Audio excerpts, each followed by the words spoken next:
দেখা যায় গভর্নমেন্টের যে রিলিফ দেওয়া হয় সেই রিলিফ থেকে এই নির্যাতিত মানুষগুলা বঞ্চিত হয়েছে।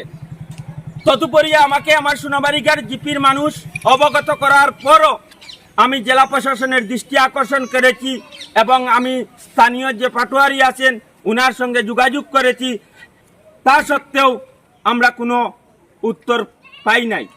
তাই আজকে আমার এলাকার আবারও মানুষ সেই কথা নিয়ে আমার সাথে হাজির হয়েছেন এবং অভিযোগ করেছেন যে আজকে সুনাই সার্কেল অফিসের কেবাকাহারা পাটোয়ারি নিয়ে কয়েকজন লিডার নিয়ে উপস্থিত হয়ে দুই একটি ক্যাম্পে নিয়ে কিছু রিলিফ দেওয়া হয়েছে, কিন্তু ওদের গড় এখনো পানির নিচে আছে, কিন্তু ওরা কিন্তু একবারও এই তাদের দিকে তাকায় নাই।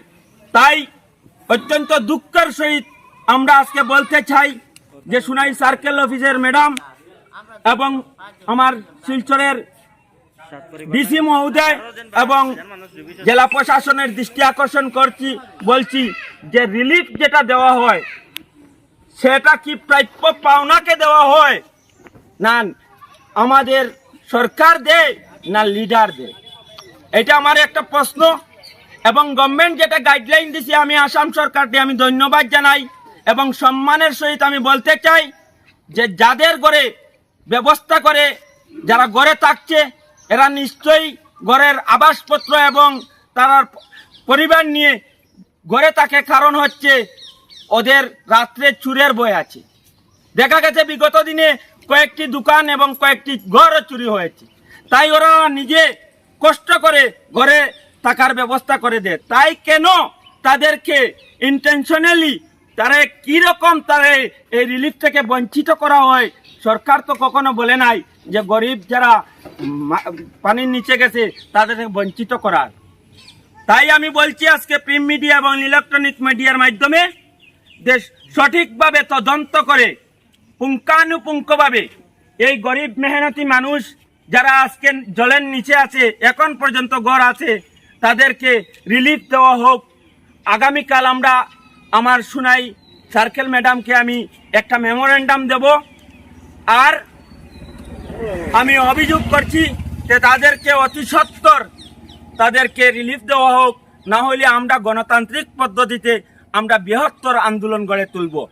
এবং আপনারা কাছে একটা আবেদন, আমার দোনরি পার্ট 1 7 নম্বর ওয়ার্ড গ্রুপ আমরা দুইবার পানির তলে হামাইয়া আছি।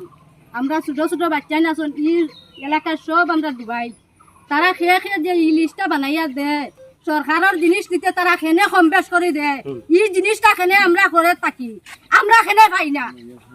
আমরা ই দিকে সারা মানুষ পানির তলে, ইটা মানুষে পাই না। সুরত ধরে ঘর তলে বারে বারে না ক্যাম্পো গেলাম না করে কিন্তু আমরা রিলিফ পাই না নি। ইটা জিনিস খানে আমরা করে রইতো, লিস্ট আমাইলে সারা লিস্ট হইতো, আর নাই লেখে পাইতো না। আইয়া আপনারা সব দেখবা হার হার ঘরে জল হামাইছে, হার হার ঘরে না হামাইছে, ওগুন দেখি আপনারা লিস্টটা বানাইয়া দেখবা। আর না হয় আমরা ই আন্দোলন করবো, আমরা এগুলো আমরা চারিতাম না নিয়মতা দিতা, আর না হয় এগুলো দেওয়া বন্ধ করতা। 3-4 ঘর দিয়া 3-4 ঘর লিস্ট বানাইয়া এগু খেয়ে এগু তারা আদালতি করে ওগুতা তুমি তাই বুঝিয়া দিবা। সরকার তো আইসুন না ইন্টারনেট দেখা কোন মানুষে তারা লিস্ট বানায়, সরকারে তো দেখতে না, দেখলে আমরা পাশের মানুষে দেখছি 3-4 ঘর স্কুলে যান, বাকি তো যান না। 3-4 ঘর মানুষে স্কুলে গিয়া বইলা করে তারা ভাইতানি। আমরা যেন জলে ডুবিছি, আমরা সাংবান যে ঘরে আছি, আমরা স্কুলে গেছি না করে আমরা ভাইতাম না নি। এগুলো লিস্ট তারা বানাইছেন, তারা দেখিয়া বানাইলা না এখানে আর ইশারায় বানাইলা, খেয়ে বানাইলো, তারা দেখিয়া আমরা এগুলো ব্যবস্থা করে।